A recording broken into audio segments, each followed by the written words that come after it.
Assalamualaikum warahmatullahi wabarakatuh.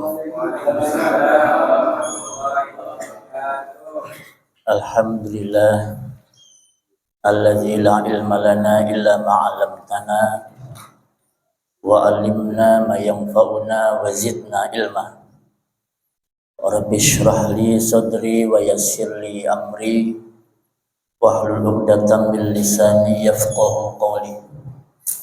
Allahumma salli wa sallim wa barik ala sayyidina wa maulana Muhammadin sallallahu alaihi wasallam wa ala alihi wa ashabihi wa man tabi'ahum bi ihsanin ila yaumiddin, amma ba'd.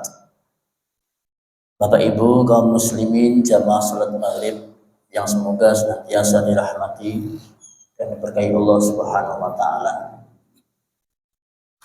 Marilah di sisa-sisa umur kita,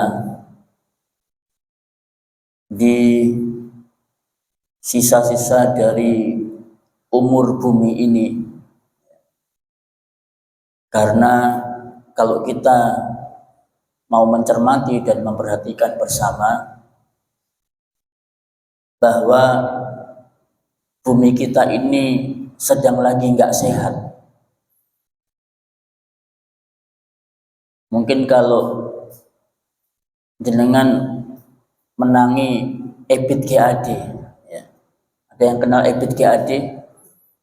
Itu kan dalam salah satu liriknya, mungkin dunia sudah bosan melihat tingkah kita, sehingga mulai tahun 2004 tanggal 26 Desember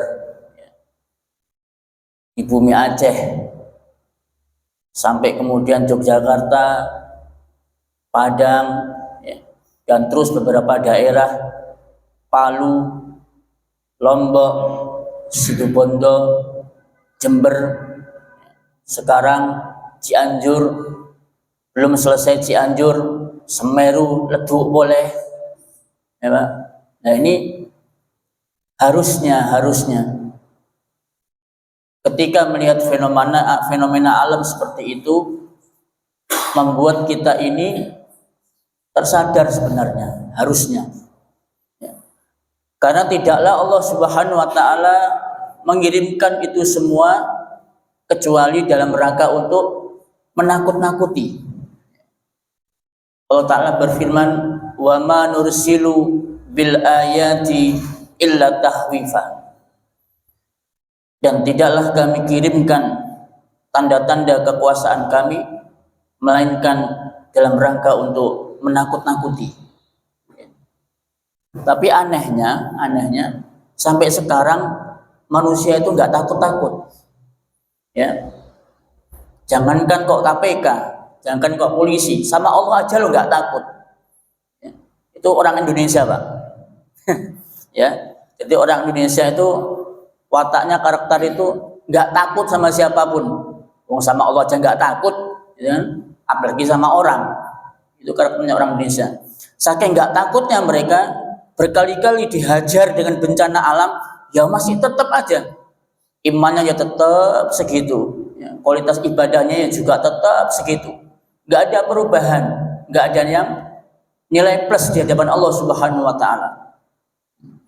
Sehingga marilah kita sama-sama, ya, merenung bersama-sama, berpikir bersama-sama, ada apa ini sebenarnya?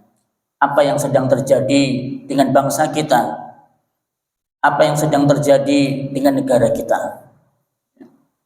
Bapak Ibu sekalian yang semoga dirahmati dan berkahi Allah Subhanahu wa taala, munculnya berbagai macam bencana alam itu, salah satu indikatornya adalah semakin dekat dan sangat dekat terjadinya kiamat. Nabi Shallallahu Alaihi Wasallam bersabda, "La taqumus sa'atu." Tidak terjadi hari kiamat hatta taksur zalazil, sampai gempa bumi itu terjadi sangat banyak. Berarti kita ini berada di suatu masa yang semakin dekat dan sangat dekat dengan kiamat. Salah satunya adalah dengan bermunculan gempa bumi. Nah, berbagai macam teori berkembang di masyarakat kita ketika mengaitkan bencana alam itu dengan dosa dan kemaksiatan. Hampir sebagian besar masyarakat, coba dengan baca di komentar-komentar netizen, ya, di medsos dan sebagainya, itu sebagian besar di antara mereka tidak terima, tidak suka kalau mengkaitkan bencana alam itu dengan dosa dan maksiat. Ya, kata mereka, kalau dikaitkan dengan dosa dan maksiat berarti kita sudah suudzon sama mereka. Ya. Kalau memang dikaitkan dengan dosa dan maksiat, mengapa kok harus mereka yang kena? Bukankah beberapa tempat, ya, beberapa orang yang nyata-nyata loh Pak Ibu sekalian, sudah menampakkan dosanya, kemaksiatannya dengan terang-terangan, bahkan bukan hanya dosa, tapi sudah sampai dalam tahap kekafiran. Kayak misalkan si A, ya, mengolok-olok Islam, ajaran agama Islam, itu buktinya nggak apa-apa, nggak kena gempa, ya. Orangnya masih seger, meskipun habis dihajar sama massa sampai bengep, ya, sampai kocoran darahnya, sembuh dia, nggak apa-apa, nggak kena gempa bumi. Ya. Kemudian ada lagi si fulan, ya, mengolok-olok agama, bugar, ini badannya nggak apa-apa, ya. Kok justru malah beberapa tempat sebagian orang yang dia nggak apa-apalah, kok malah kena gempa bumi. Ya. Nah itu sebagian besar netizen, ya, ketika dikaitkan antara bencana alam dengan dosa dan maksiat, mereka tuh nggak terima. Mereka lebih menitik beratkan bahwa terjadinya bencana alam itu hanya fenomena alam semesta semata. Ya, kayak misalkan pergeseran lempeng, terjadi tumbukan lempeng, adanya sesar, ya. BMKG mengeluarkan berita, tolong diwaspadai daerah-daerah yang melewati sesar ini. Ya, tolong diwaspadai daerah-daerah yang melewati lempeng ini, dikasih garis merah. Ya. Mereka tidak pernah mengkaitkan bencana alam itu dengan hati-hati masyarakat, ya, dengan adanya dosa dan kemaksiatan. Mari bertobat bersama-sama, istighfar bersama-sama, makmurkan masjid, ya. Karena kalau kita nggak bertobat, makmurkan masjid, ya, akan terjadi gempa lagi. Enggak. Semuanya dikaitkan dengan ilmu dan pengetahuan, dengan fenomena alam.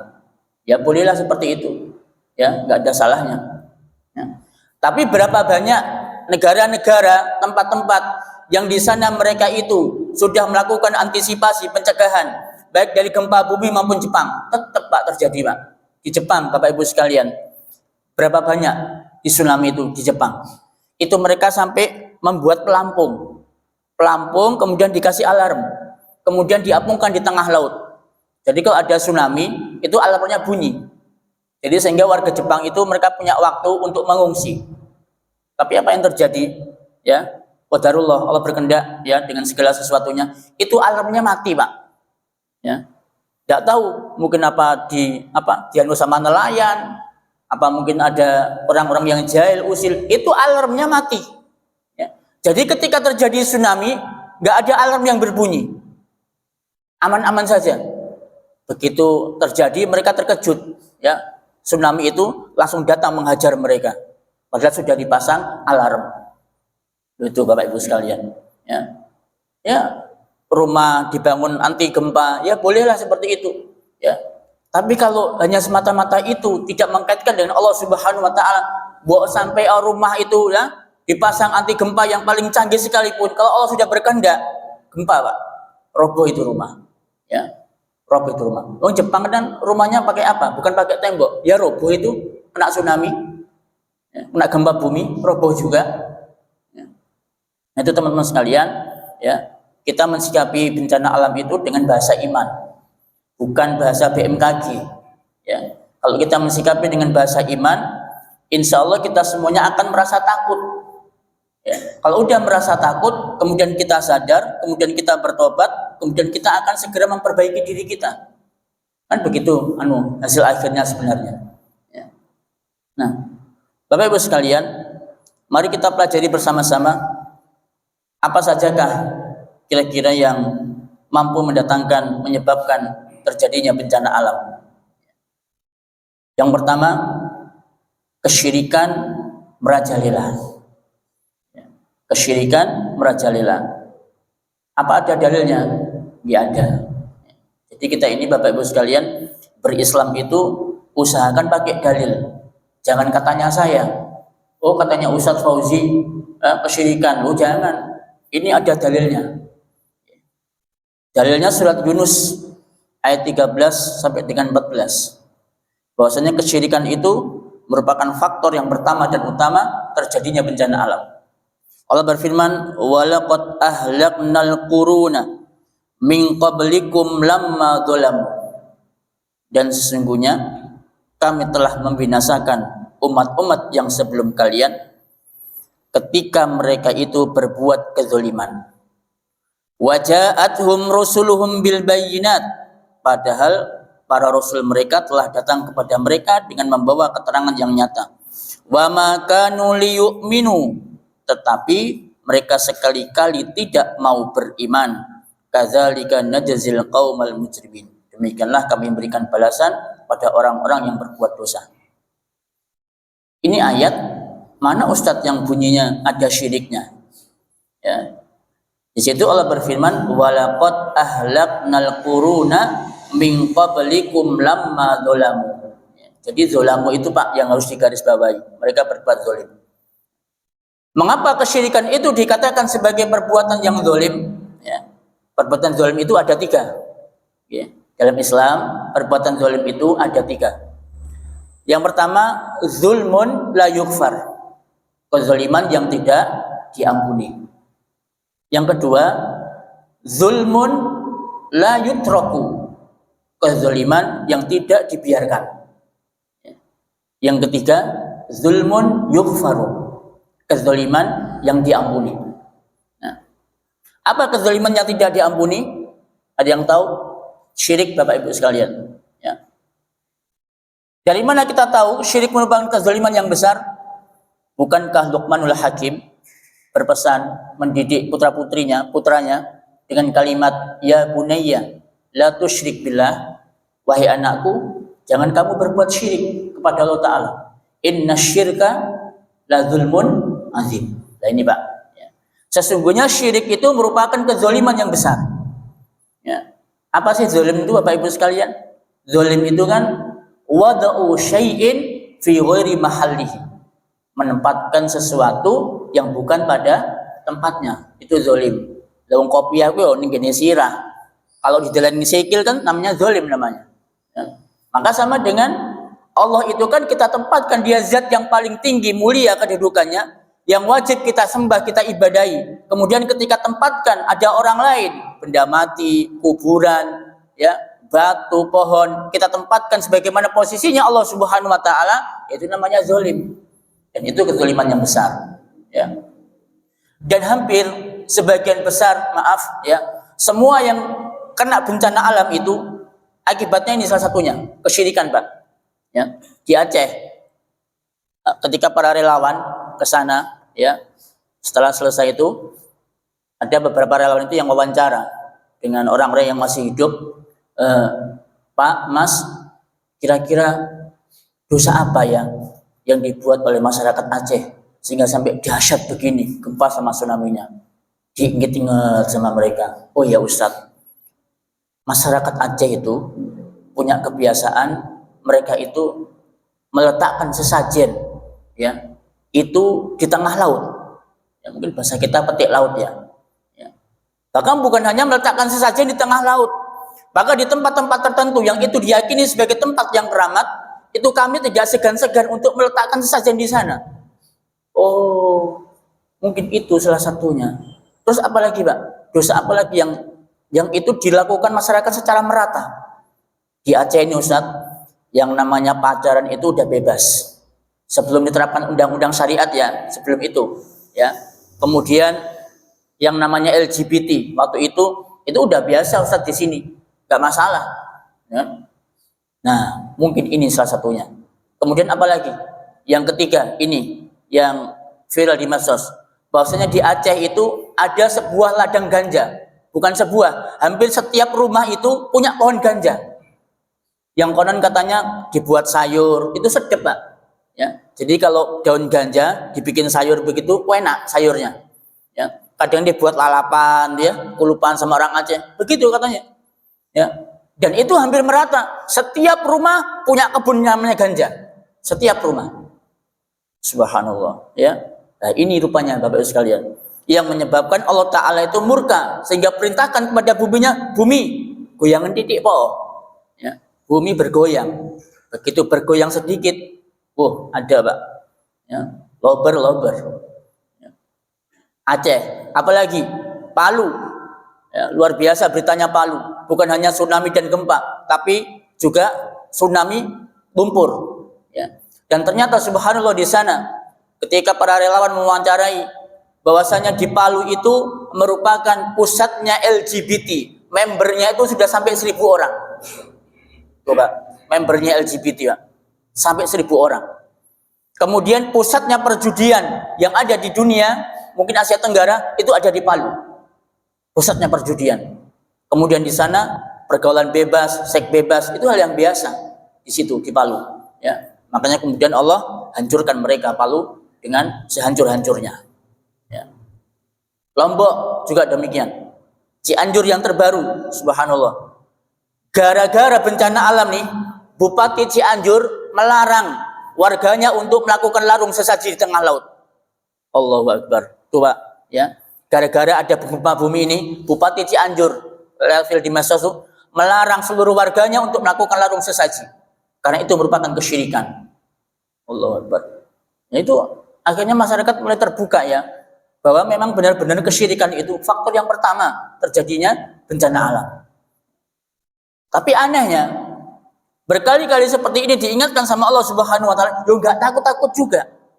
Diberikan fasilitas sama pemerintah. Katanya kearifan lokal, ya, itu bisa mengundang wisatawan, menambah income negara, APBD, APBN, dan lain sebagainya. Ya kalau ini ditutup, eman lah, nggak ada APBN kita, nggak ada APBD dan sebagainya. Allahu Akbar. Ya, diberikan fasilitas sama pemerintah. Ya, bahkan kemudian diundang aparat-aparat desa. Ulama-ulamanya pun juga diundang Bapak di acara itu. Ya, bagian dongo. Kan biasa kan ya, ulama kan biasanya gitu, bagian dongo tok wis. Ya.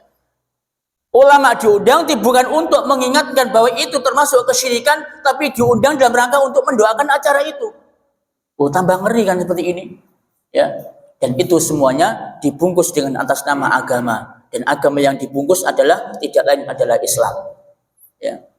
Nah, ketika disampaikan seperti ini, ya, lagi-lagi yang dituduh Wali Songo. Kan? Loh, ini kan ajarannya Wali Songo yang seperti ini. Lah kalau kita melarang ajaran seperti ini, harusnya kita melarang Wali Songo. Loh, ya. Jenengan itu tidak tahu sejarahnya Wali Songo tak?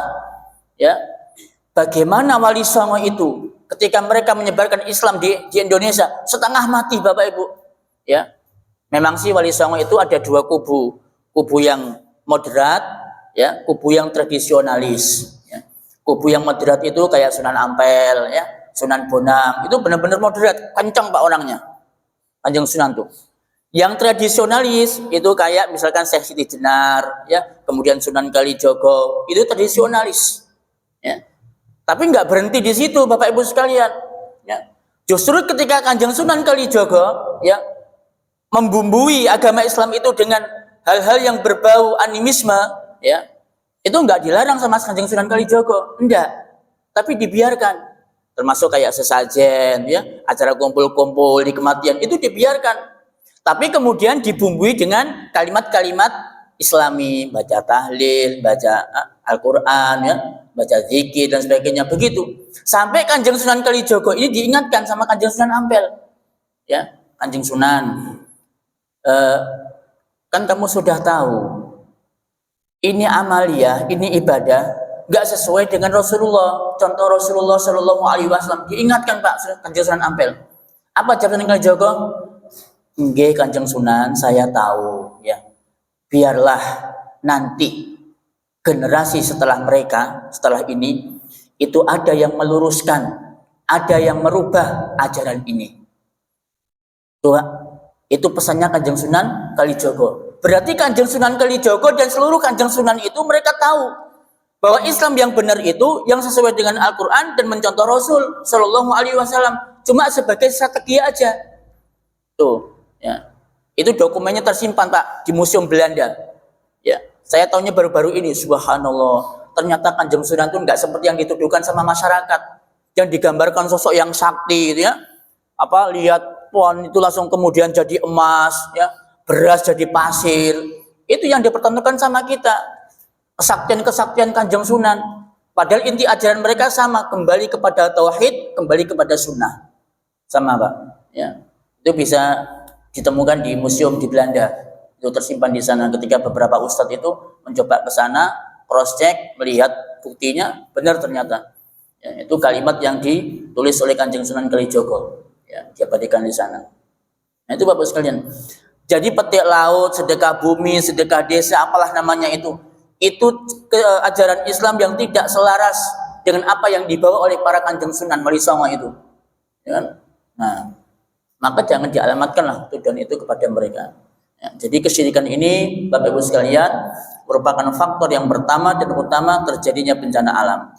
Ya. Kita sebagai umat muslim gimana? Yo jangan diem lah. Ya, kita jangan diam. Nanti ada lagi nih akibat dari diamnya orang-orang soleh, diamnya para kiai, diamnya para ustadz ketika melihat kesyirikan, ketika melihat kemungkaran. Ini juga salah satu sebab datangnya bencana alam. Ya. Jadi kita sebagai orang soleh, ya jangan jadi soleh diri sendiri Pak. Ya. Tapi usahakanlah kita ini jadi orang muslih. Apa muslih itu? Muslih itu orang yang memperbaiki keadaan lingkungan. Itu muslih. Ya. Ada ayatnya juga nanti. Ya. Nah itu lihat kesyirikan ya jangan diam. Ya. Lakukan pendekatan ke Forkompimda, ya, berikan nasihat bahwa ini merupakan kemungkaran, kesyirikan, mendatangkan bencana dan lain sebagainya. Berikan solusi, ya. Itu tugas kita bersama. Bukan tugasnya ustadz, ya. Dakwah itu Bapak Ibu sekalian bukan tugasnya ustadz, bukan kewajibannya kiai, tapi kewajiban kita semua umat Islam nih, ya. Yang nelayan, yang pejabat, yang guru, ya, yang dokter punya kewajiban untuk amar ma'ruf nahi mungkar, berdakwah. Ya semampunya lah, mampunya kita apa? Dakwah, ajak orang lain kepada kebaikan. Ya. Yang kedua, sebab yang kedua, dikarenakan dosa dan kemaksiatan. Ya, saya kira ini semuanya sudah paham semua. Ya. Nabi Shallallahu Alaihi Wasallam mengatakan dalam hadisnya, "Fi hadzil ummati khasfun wa maskhun wa qadhfun." Nanti akan ada umat ini azab berupa gempa bumi, perubahan wujud dan hujan batu. Kemudian salah seorang di antara para sahabat bertanya, "Wa madzalika ya Rasulullah?" Ya, "Wa mata dzalika?" Kapan itu terjadi? Nabi mengatakan, "Idza dhaharatil qainat." Afan. Ya. Allah Ta'ala berfirman dalam Al-Ankabut ayat 40. "Fakullan akhadna bi dzanbih." Semuanya kami siksa dengan sebab dosa yang diperbuatnya. Faminhum man arsalna alaihi hasiba. Di antara mereka ada yang kami timpakan hujan batu kerikil. Ya.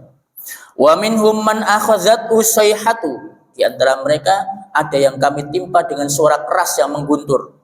Wa minhum man khasafna bihil ardh. Di antara mereka ada yang kami benamkan di dalam bumi. Wa minhum man aghraqna. Di antara mereka pun ada yang kami tenggelamkan di lautan.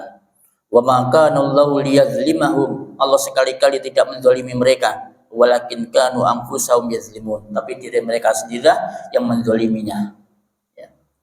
Jadi sebab yang kedua karena dosa dan kemaksiatan.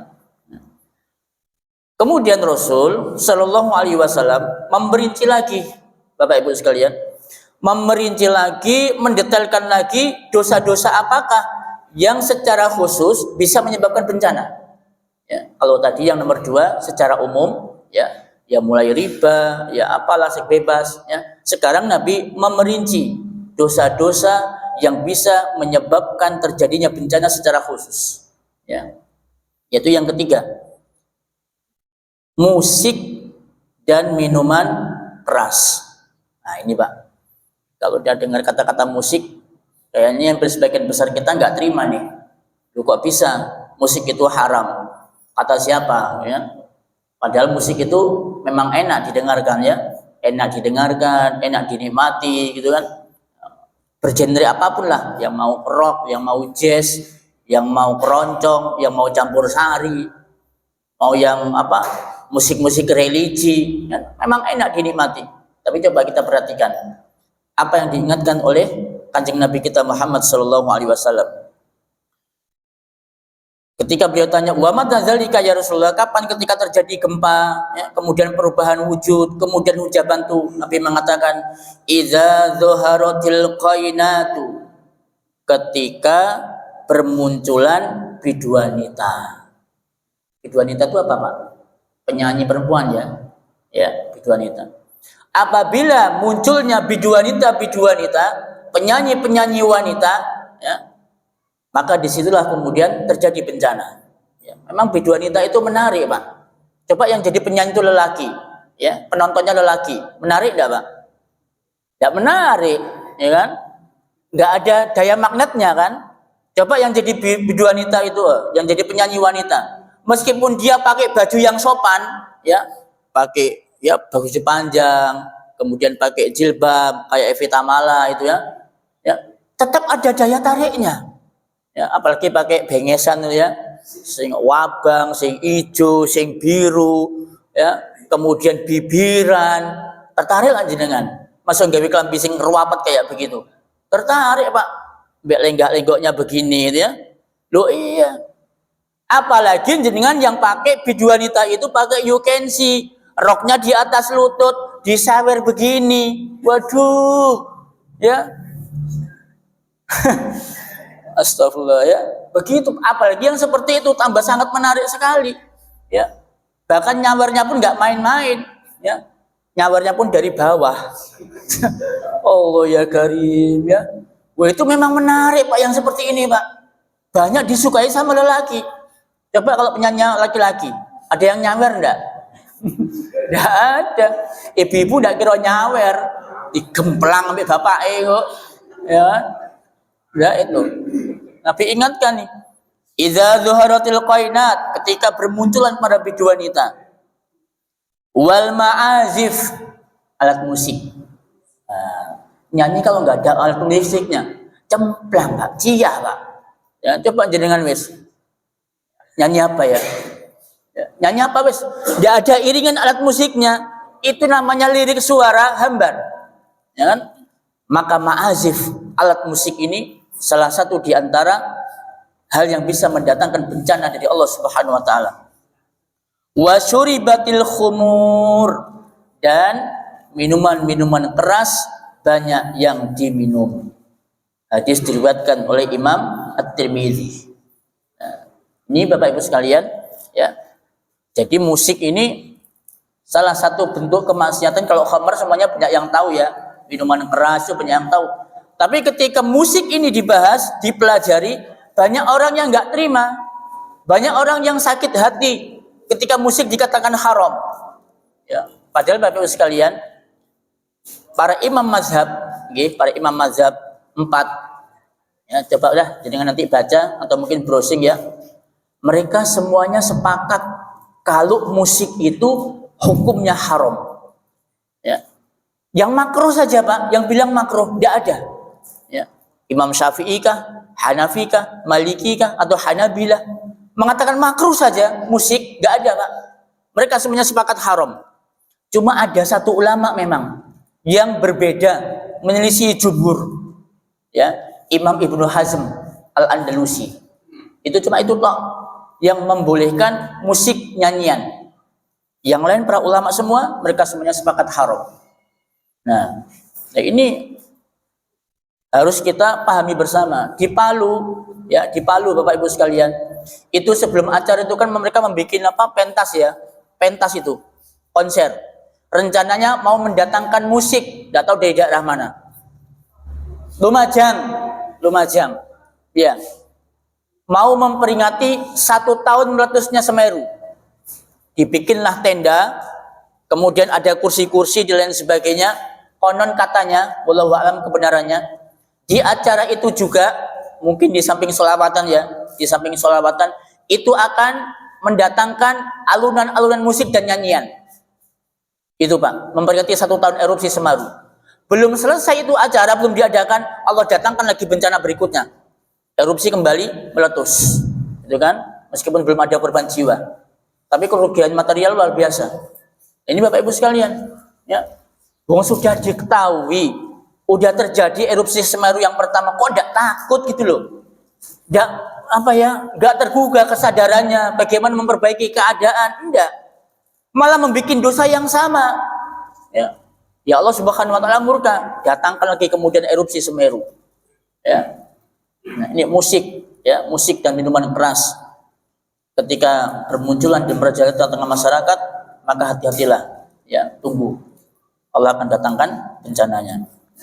Dan ini juga anehnya, ini juga diajarkan Bapak Ibu sekalian di sekolah-sekolah lewat drum band, ya, lewat drum band itu, ya Allah, apa sih, maaf genon sewu, manfaatnya drum band itu untuk apa kira-kira?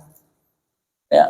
Mungkin sebagian ilmuwan mengatakan kalau musik itu bisa mendatangkan kecerdasan, bisa mendatangkan kecerdasan. Wallahi, demi Allah ya, saya belum pernah menemukan bukti ilmiah dari para ilmuwan. Ada riset yang ilmiah membuktikan bahwa nyanyian alat musik itu bikin anak cerdas. Belum Pak, ya. B.J. Habibie, ya, orang paling cerdas, top sandonya Pak, iso nggawe kapal terbang, ya. Itu apakah keseharian beliau dengerin musik, nyanyi, beliau jadi penyanyi? Kan enggak. Kalau orang itu cerdas dengan nyanyi Pak, kenapa harus ada penyanyi?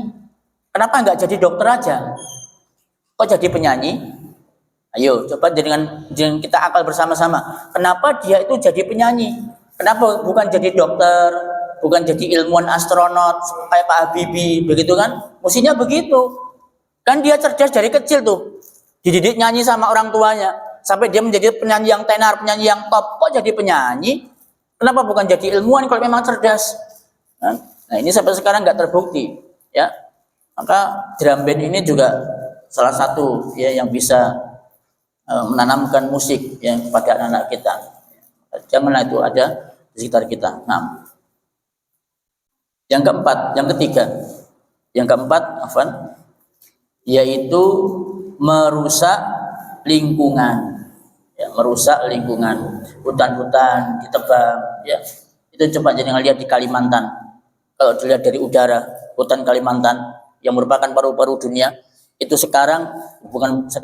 bahkan mulai dulu pun hutan-hutan di sana banyak yang gundul semua, dan semuanya diraup oleh keuntungan segelintir orang, ya, membuang sampah di sembarangan, mengakibatkan banjir, apalagi kemudian banyaklah, ya.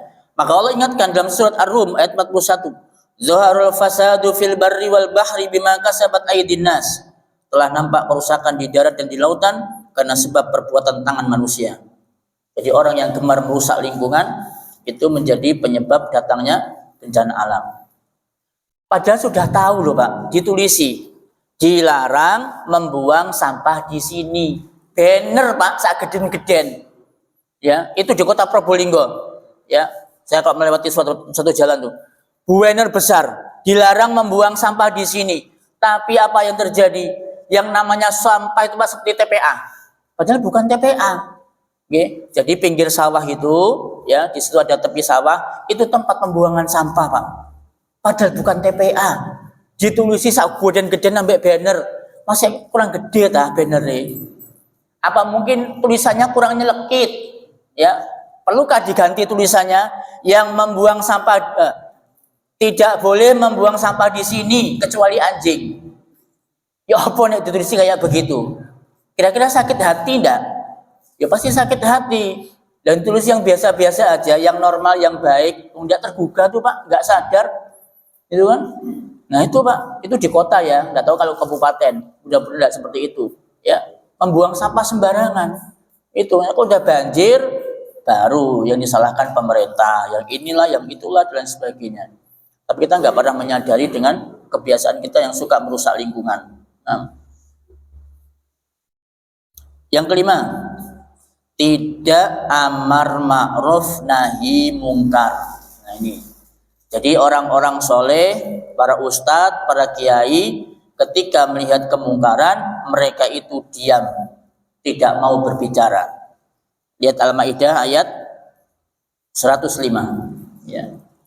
Allah ingatkan kita, ya ayyuhalladzina amanu alaikum anfusakum la yadurrukum man dhalla idza tadaitum. Hai orang-orang yang beriman, jagalah dirimu, tidak ada yang sesat ya yang bisa memberikan mudarat apabila kamu telah mendapatkan petunjuk. Ketika membaca ayat ini, Abu Bakar As-Siddiq mengatakan ya bahwasanya dia telah mendengar Rasulullah Shallallahu alaihi wasallam bersabda, innal qauma idza ra'awul munkara, apabila suatu kaum melihat kemungkaran, falam yughayyiruhu, dan mereka tidak merubah kemungkaran itu, ammahumullahu biiqabin, Allah akan datangkan kepada mereka musibah, hukuman yang merata kepada mereka. Ya, hukuman yang merata kepada mereka. Allah juga berfirman, wa ma kana rabbuka liyuhlikal qura bidzulmin wa ahluha muslihun. Hud ayat 117. Ya. Dan tidaklah Tuhanmu membinasakan negeri-negeri secara zalim, sedangkan penduduknya itu mengajak kepada kebaikan. Coba, itu saya baru tampilkan 2 ayat dulu. Ya. Di situ Allah mengatakan wa ahluha muslihun, sedangkan penduduknya itu suka mengajak kepada kebaikan. Allah tidak mengatakan wa ahluha solihun, dan penduduknya itu orang soleh, boten.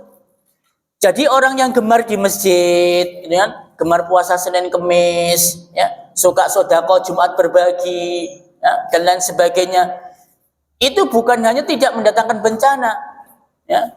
Kalau orang soleh banyak Pak di sekitar kita, tapi orang-orang yang muslih yang mau mengadakan perbaikan ini jumlahnya sedikit. Ya. Ketika orang yang muslihun ini sedikit jumlahnya di suatu tempat, oh hati-hati, tunggu. Allah datangkan kepada mereka bencana alam.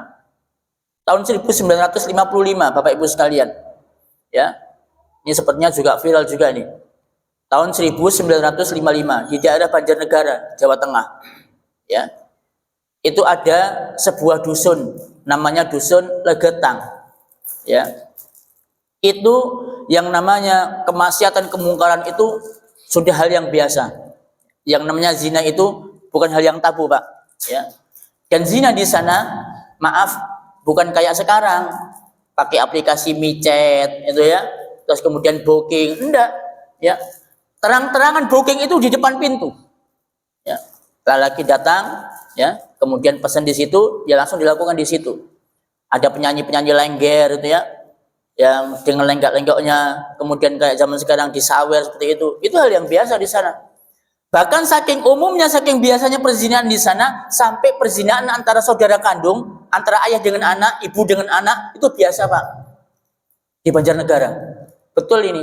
Ini kisah nyata. Ya. Jadi anak zina sama ibunya. Biasa. Aman sama ponaannya. Itu biasa. Adik sama kakak. Biasa di sana. Ya. Nah, apa enggak ada di sana kiai? Ada, Pak. Ustadz enggak ada? Ada. Tapi ustadznya tidak bisa berbuat banyak. Kiainya juga tidak bisa berbuat banyak. Mereka cuma diam menghadapi kemungkaran itu. Padahal Bapak Ibu sekalian, desa Legetang ini, dusun Legetang ini, desa yang makmur, gemah ripah lojinawi, tototan Tremkertora Harjo. Ini Pak, ya. Hasil panennya Banjarnegara ini, Legetang ini, tidak sebagaimana daerah lain. Daerahnya subur banget. Dan hasil panennya pun juga terbaik di antara sekian banyak tempat-tempat yang ada di Indonesia. Jadi mereka mengekspor hasil sawah itu mereka ke sana. Ya. Mereka nggak syukuri ini. Ya, jadi dapat nikmat yang begitu, tidak disyukuri, tidak berubah, justru malah kemungkaran semakin menjadi. Dan orang-orang solehnya di situ diem, kiainya diem, ustadznya diem. Apa yang terjadi? Di sana ada yang namanya Gunung Pengamun-amun.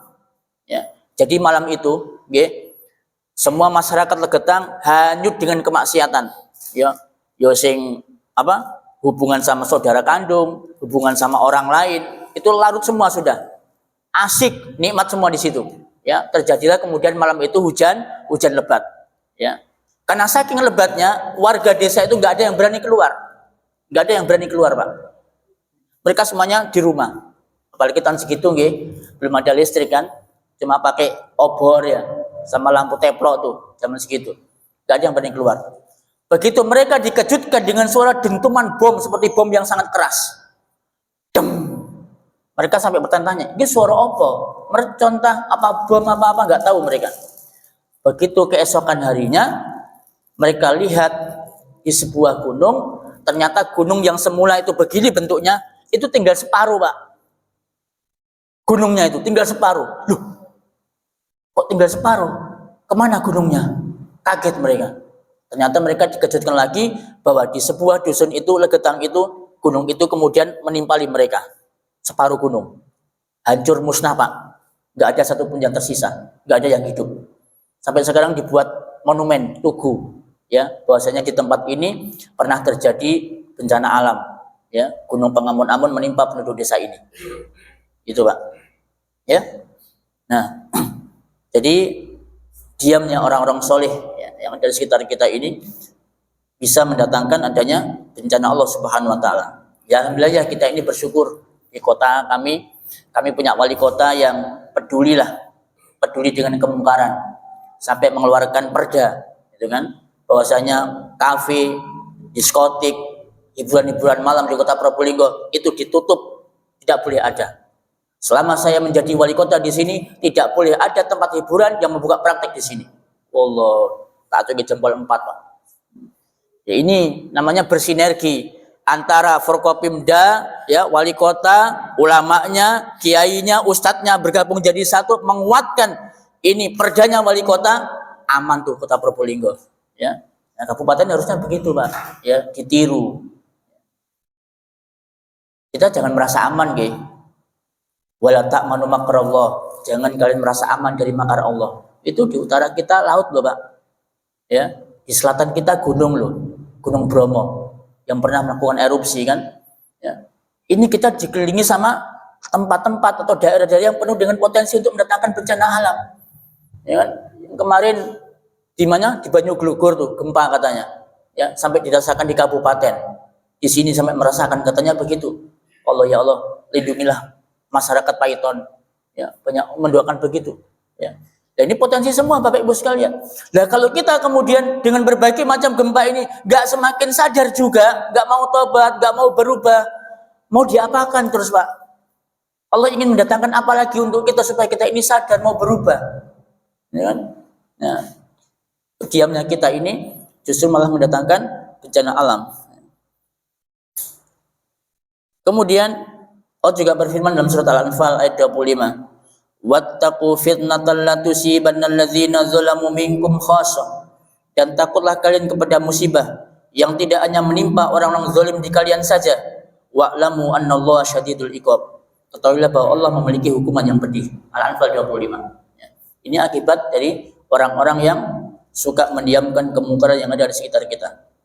Nah, itu Bapak Ibu sekalian, ya, kami ringkas 5 saja, ya, faktor-faktor atau indikator yang menyebabkan terjadinya bencana alam. Nah, sebelum kita lanjutkan, kira-kira nih bencana alam yang ada di kita ini musibah, hukuman, atau ujian? Ya, nah, monggo sebelum itu kita bahas. Mungkin ada pertanyaan dulu yang mau disampaikan, dipersilahkan. Monggo, Pak. Apa ujiannya? Merasa sehingga ada kasus itu.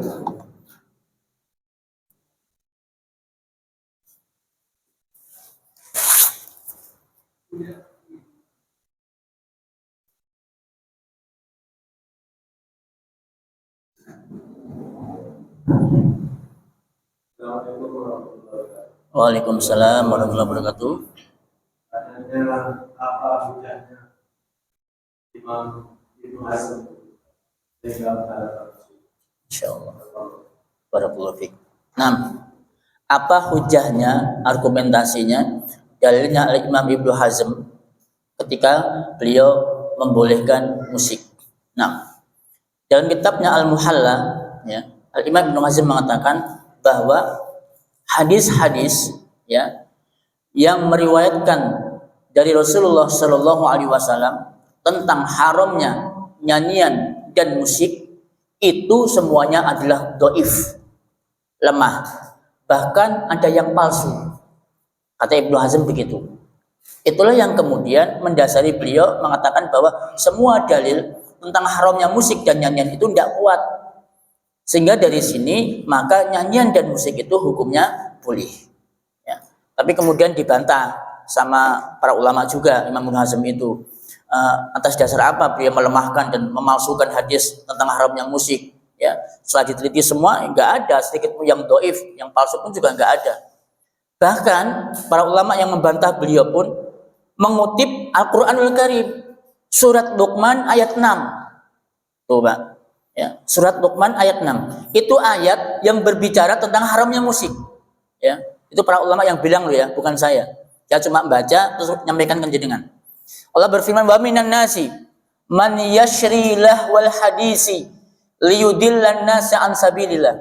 Ya. Ada di antara manusia yang menggunakan, yang menjual ayat-ayat Allah Subhanahu wa taala, ya, lahwal hadis, perkataan yang tidak berguna untuk menyesatkan manusia dari jalan Allah. Nah, bunyi musiknya gimana Ustaz? Kan nggak ada bunyi musik di situ. Di situ ada bunyi lahwal hadis, perkataan yang tidak berguna. Nah, para ulama mentafsirkan yang dimaksudkan dengan lahwal hadis Luqman ayat 6 itu tidak lain adalah al-ghina'u wal musiqu, musik dan nyanyian. Ya.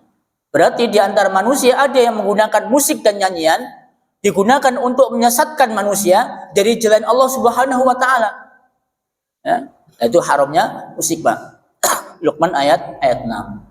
Jadi hujahnya Ibnu Hazm itu ya tidak ada dasarnya sama sekali, sehingga kemudian dibantah oleh para ulama yang datang berikutnya ya, seperti Imam Bukhari dan sebagainya, itu membantah bahwasanya haram hukumnya, musik hukumnya tetap haram.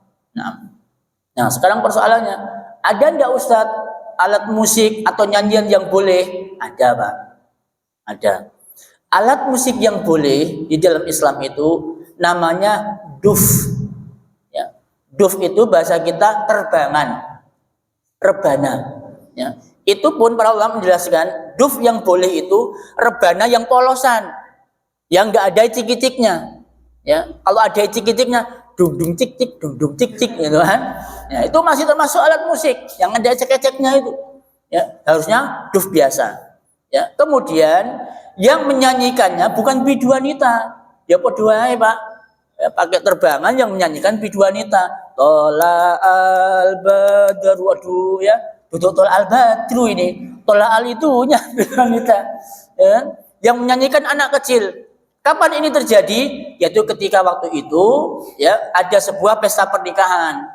Ya, ada sebuah pesta pernikahan, di situ ada Kanjeng Nabi, ya, kemudian ada anak-anak kecil yang menyanyi, kemudian diiringi dengan duf, terbangan. Itu alat musik yang diperbolehkan di dalam Islam. Yang menyanyikan pun juga anak-anak kecil. Ya. Dan kemudian lagu-lagunya pun, liriknya pun tidak boleh lirik yang bisa menimbulkan syahwat. Ya, meskipun anak kecil, duf liriknya syahwat, ya, goyang dumang, ya tetap sama. Ya. Jadi liriknya itu lirik yang bisa menambah iman lah, menambah iman, menambah takwa, semangat jihad. Ya. Itu liriknya. Allahu a'lam. Nah, itu persoalan tentang masalah musik tadi. Nah, mungkin ada lagi pertanyaan kedua? Cukup? Baik, alhamdulillah. Jam berapa Isya? Kurang ya? Baik.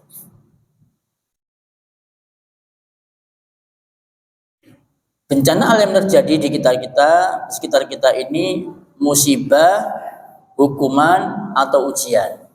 Mari kita pelajari bersama-sama. Ya. Seluruh bencana alam yang terjadi di negara kita itu tiga-tiganya masuk semua. Bisa ujian, bisa hukuman, bisa musibah. Ya. Kapan bencana alam dikatakan sebagai musibah? Ya, dikatakan sebagai musibah. Dikatakan sebagai musibah apabila ya, bencana tersebut menimpa kepada seorang muslim yang dia itu dalam keadaan bermaksiat kepada Allah Subhanahu wa taala. Ya. Dengan maksud ketika diberikan musibah itu, orang yang kena musibah itu segera kemudian kembali tersadarkan ya bahwasanya ini akibat karena perbuatan tangan kalian. Maka segera sadarlah, tobatlah, kemudian berubahlah. Itu musibah, Pak. Dan musibah ini ya, bisa terjadi kepada siapa saja. Ya, kepada siapa saja. Entah dia muslim yang taat, entah dia itu muslim yang tidak taat. Cuma bedanya dengan ujian, kalau musibah itu terjadi pada sesuatu yang tidak menyenangkan. Okay. Sakit, musibah, ya. Tabrakan, musibah, gak menyenangkan kan? Perceraian, musibah. Segala sesuatu yang gak menyenangkan itu namanya musibah. Dan itu bisa terjadi pada siapa saja. Baik yang taat maupun yang tidak taat, itu bisa terjadi musibah. Ya. Nah, wa ma asobaka min musibatin, ya. Dan tidaklah ada satu musibah yang tertimpa kepada kalian. Itu bahasa Al-Qur'an, Pak. Ya. Jadi bahasa Al-Qur'an itu musibah dikaitkan dengan siapapun. Ya. Dan semuanya berkaitan dengan masalah keburukan. Jadi yang di Cianjur, yang di Palu, itu bisa saja musibah pada sebagian orang, ya, pada sebagian orang. Namun bisa berarti juga bahwasanya bencana alam tersebut terjadi karena ujian, ya. Ujian pada sebagian orang. Sudah nggih? Bisa ya? Sebelum lagi. Nah, itu juga bisa berarti ujian kepada siapa? Ujian kepada orang-orang yang beriman, yang mereka itu taat kepada Allah Subhanahu wa taala. Dan tidak ada amalan yang mampu menaikkan dia derajatnya ke surga dengan amalan apapun kecuali dengan diberikan bencana. Ya. Saya bacakan ya.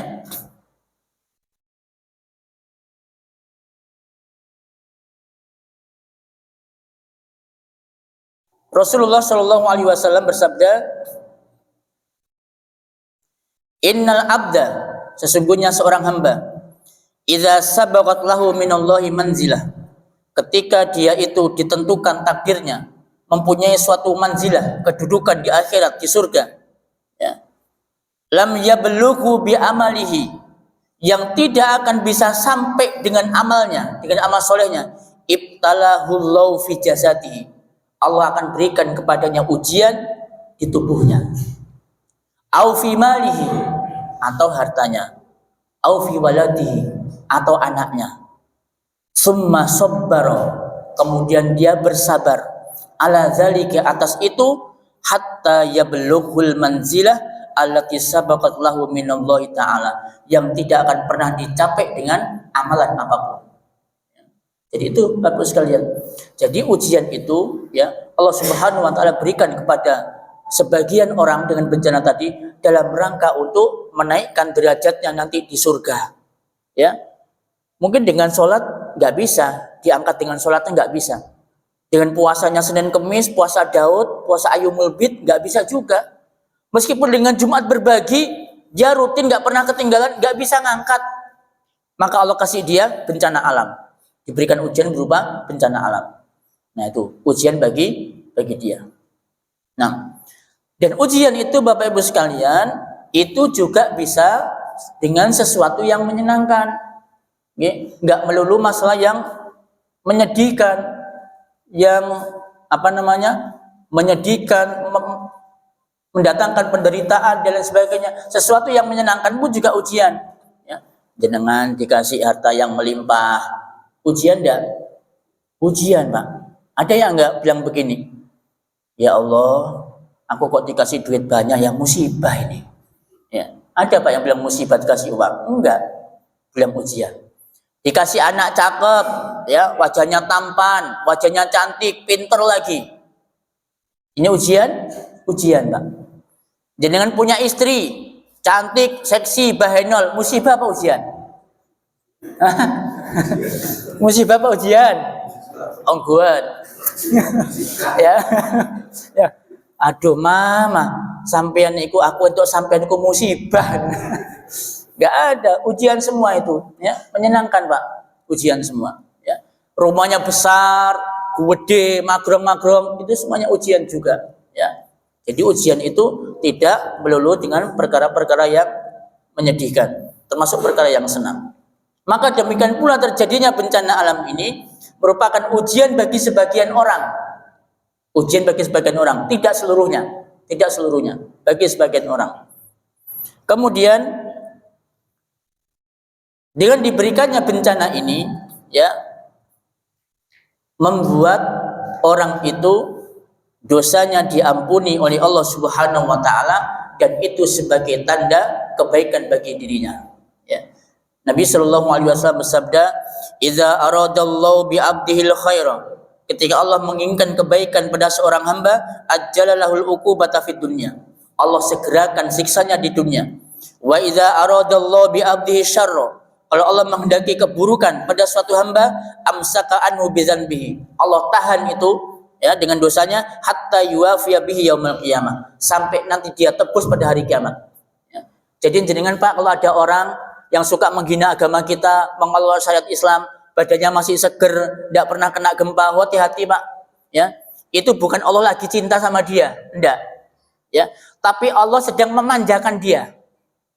Allah manjakan dia, nyok tak kasih fasilitas, ya. Awakmu tak seger no, gak dikai apa-apa, guyu tok, ngakak tok, ya.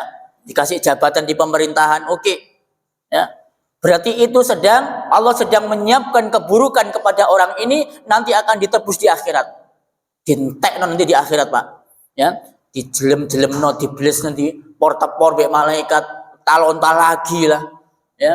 Ini orang-orang yang dikehendaki keburukan. Maka jangan kita silau, ya. Jangan tahu Pak, Jepang sama Korea, ya. Kayaknya kalau dilanjut bisa sampai jam 8 ini, ya. Ya kita sambunglah insya Allah di pertemuan yang akan datang pada bagian yang kedua, ya. Pak Haji, ya.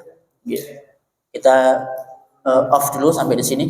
Subhanakallahumma wa bihamdika asyhadu an la ilaha illa anta astaghfiruka wa atubu ilaik. Wassalamualaikum warahmatullahi wabarakatuh.